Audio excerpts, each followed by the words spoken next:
In other news tonight, House Speaker Sonny Belmonte is optimistic the draft law that will govern the proposed Bangsamoro will be approved when Congress resumes session next year.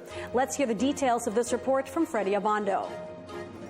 The approval of the proposed basic law for the Bangsamoro Autonomous Region is the top priority of the House when sessions resume January 18 next year. The House terminated plenary debates for the draft law before the Christmas break. The resumption of BBL deliberations is the product of both goodwill and the renewed realization that peace is necessary and non-negotiable. My brothers and sisters in the House, let us use our collective power to provide institutional means and structures by which we can cement our shared sovereignty and humanity, even as we affirm and celebrate our respective heritage and identities.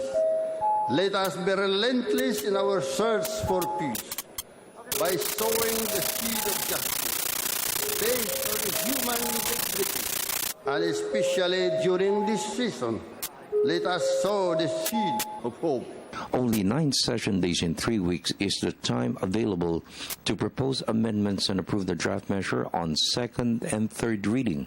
Hopefully, the lack of a quorum which affected the pace of the debate since July will not be a major problem that could affect the fate and future of the measure to implement the peace agreement signed by the government and the Moro Islamic Liberation Front. Included in the list of amendments are 50 provisions deleted from the original measure submitted by the palace to the House. The most controversial is the opt-in provision.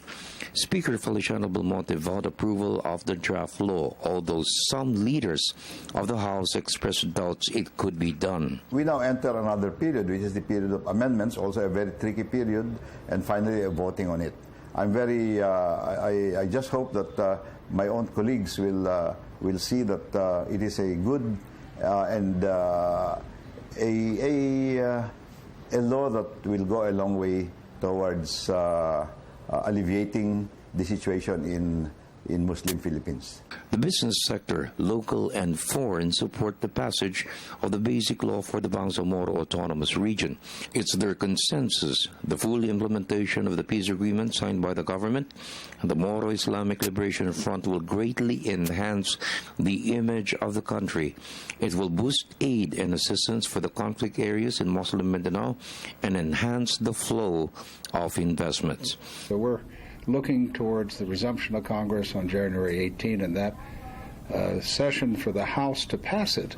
But it'll be symbolic and it'll send a good sign as the Philippines approaches its negotiations with the European Union, which were announced yesterday for a free trade area.